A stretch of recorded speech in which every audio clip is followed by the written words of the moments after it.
बिहार है, क्या वहाँ संवैधानिक मूल्य जिंदा है या लोकतंत्र वहाँ पर जिंदा है? एसआईआर के नाम पर लाखों हजारों वोट काट दिए गए। जात के नाम पर अगर रायबरेली उत्तर प्रदेश में हरिओम वाल्मीकि की हत्या कर दी जाए, हम और आप क्या सुरक्षित रहेंगे? जब देश का सीजेआई का सम्मान सुरक्षित है, हम और आप तो भुनगा हैं जब उसके ऊपर जूता फेंक दिया जाता है। महानता है सीजेआई महोदय की, ऊपर जूता चलाने वाले को उन्होंने माफ किया, लेकिन देश में जो सत्ता चला रहे हैं, अगर देश का मुख्य न्यायाधीश सुप्रीम कोर्ट का उसका सम्मान आप सुरक्षित नहीं कर पा रहे हैं, तो इस देश की जनता का सम्मान क्या सुरक्षित रख पाएंगे? हमें बोलने का अधिकार है, यह हमारे जीने का अधिकार है, यह हमारी स्वतंत्रता का अधिकार है। इनके ऊपर का संवैधानिक संस्थाओं और संविधान में जो प्रदत्त अधिकार है, इनका अतिक्रमण नहीं हो रहा है। लोकतंत्र की हत्या की जा रही थी, संवैधानिक मूल्यों को खत्म किया जा रहा था, संवैधानिक संस्थाओं का दुरुपयोग किया जा रहा था, उनका अतिक्रमण किया जा रहा था। संवैधानिक मूल्यों का क्षरण दिन प्रतिदिन हो रहा हो, हमें बहुत अतीत में आज जाने की आवश्यकता नहीं है। अगर हम केवल और केवल वर्तमान परिस्थितियां ले लेंगे तो ये जो दोनों टॉपिक के दोनों बिंदु हैं, इन पर हम समझ लेंगे कि आज हमारे संवैधानिक मूल्य कहाँ जा रहे हैं और लोकतंत्र कहाँ जा रहा है। जो संवैधानिक मूल्य संविधान की नींव है, जिसमें न्याय, बंधुत्व, समानता, स्वतंत्रता और धर्मनिरपेक्षता पर आधारित है, जिस पर हमारा संविधान टिका है, अगर यही केवल हम शब्द ले लें तो आज के वर्तमान परिवेश में ये बेईमानी है कि अगर कहा जाए कि न्याय का राज चल रहा है, अगर ये कहा जाए कि आपसी बंधुत्व बहुत प्रभावी हो रहा है, तो अपने आप में बेईमानी होगी। अगर हम ये कहें कि समानता का अधिकार यहाँ पर सबको मिला हुआ है, तो ये अपने आप में बेईमानी होगी। और अगर हम ये कहें कि देश धर्मनिरपेक्षता पे चल रहा है, तो ये उससे ज़्यादा बेईमानी होगी, क्योंकि आज के वर्तमान परिवेश में केवल और केवल यही चल रहा है कि हम दोनों हिंदू और मुसलमान को कैसे बांट दें।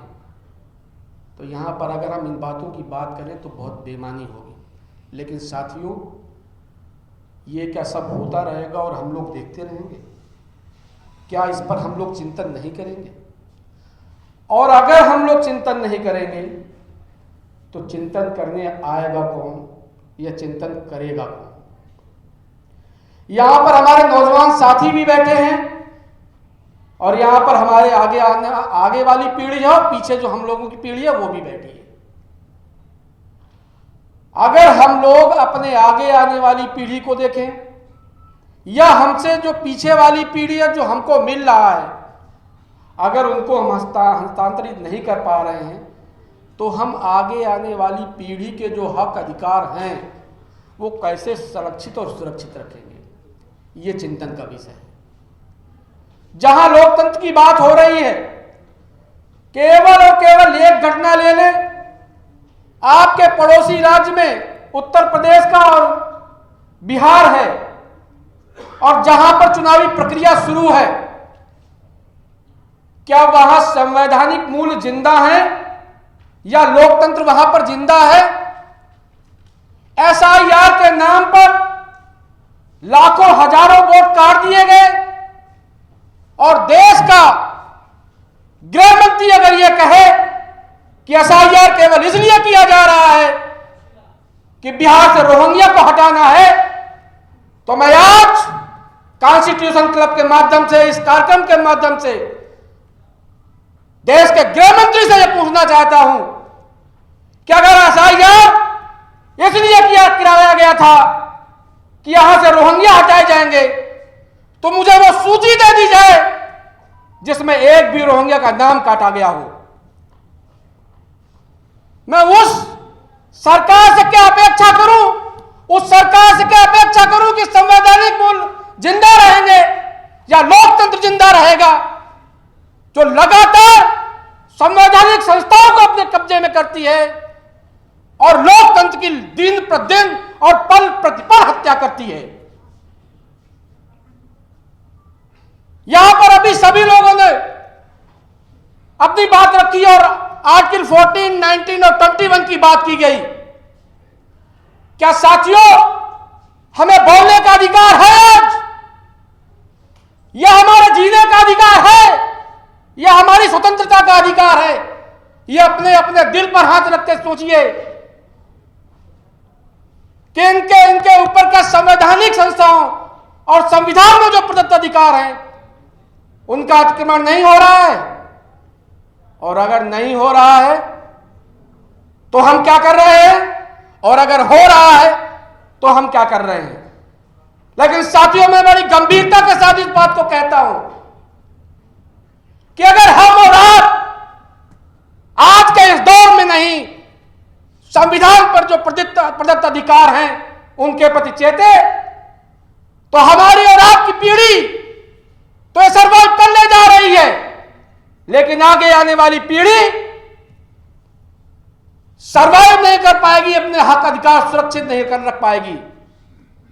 तब हमसे और आपसे वो आगे आने वाली पीढ़ी पूछेगी कि जब संविधान में प्रदत्त अधिकार खत्म किए जा रहे थे तो महोदय आप कहां थे। तो साथियों, उस दिन को याद कर लो और ये तय कर लो कि जब वो हमसे ये सवाल करेंगे तो हमारे और आपके पास कोई जवाब नहीं होगा। लेकिन इस कॉन्स्टिट्यूशन क्लब में साथी जितने भी बैठे हैं, अगर उनसे सवाल ये होगा तो वो जरूर इस बात का जवाब दे पाएंगे कि जब इनकी हत्या की जा रही थी, लोकतंत्र की हत्या की जा रही थी, संवैधानिक मूल्यों को खत्म किया जा रहा था, संवैधानिक संस्थाओं का दुरुपयोग किया जा रहा था, उनका अतिक्रमण किया जा रहा था, तो कमल किशोर जी के बुलावे पर मैं कॉन्स्टिट्यूशन क्लब में आकर के उस सत्ता के खिलाफ आवाज को बुलंद कर रहा था। इसलिए मैं साथियों आपसे कहना चाहता हूं, चूंकि समय नहीं है, मैं बात तो आज बहुत करना चाह रहा था, लेकिन साथियों जब पीरियड अंतिम चल रहा हो, बच्चे जाने की स्थिति में हो, तो अपने दुश्मन कहीं दूसरी जगह से नहीं बनाए जाते हैं, केवल उनका टाइम ले लीजिए, सामने वाले खुद आपको दुश्मन समझ में आने लगेंगे। इसलिए मैं दुश्मन नहीं बनना चाहता हूं, लेकिन मैं साथियों आज के इस गंभीर मुद्दे पर केवल यह कहना चाहता हूं कि अभी मैं उन बातों को रिपीट नहीं कर रहा हूं, लेकिन बहुत ही गंभीर बातें हैं। जात के नाम पर अगर रायबरेली उत्तर प्रदेश में हरिओम वाल्मीकि की हत्या कर दी जाए, और केवल इस बिना पर हत्या कर दी जाए कि वो एक उसने विपक्ष के नेता की बात नाम ले लिया और उन गुंडों ने कहा कि मैं अमुक व्यक्ति का समर्थक हूं, और उसको पीट पीट के मार डाला जाता है। एक अल्पसंख्यक समुदाय के लोगों को पीट पीट कर मार दिया जाता है। क्या साथियों ऐसे ही लोकतंत्र और संविधान जिंदा रहेगा? इसलिए मैं आज इस कार्यक्रम के माध्यम से कहना चाहता हूं साथियों, इन गंभीर विषयों पर चिंतन जरूर कर लीजिए, क्योंकि जो वर्तमान दौर है, इस दौर से अगर निपटना है हमें, तो हमें और आपको अपने अधिकारों के प्रति सचेत रहने की आवश्यकता है। और साथियों, हम और आप क्या सुरक्षित रहेंगे जब देश का सीजेआई का सम्मान सुरक्षित नहीं है। हम और आप तो एक भुनगा है, जब उसके ऊपर जूता फेंक दिया जाता है। एक बहुत अच्छी बात अभी कमल किशोर जी ने कही थी कि उनकी महानता है सीजेआई महोदय की, कि उनके ऊपर जूता चलाने वाले को उन्होंने माफ किया। लेकिन इस देश में जो सत्ता चला रहे हैं, उनसे मेरा गंभीर प्रश्न है कि अगर देश का मुख्य न्यायाधीश सुप्रीम कोर्ट का, उसका सम्मान आप सुरक्षित नहीं कर रख पा रहे हैं, तो इस देश की जनता का सम्मान क्या सुरक्षित रख पाएंगे?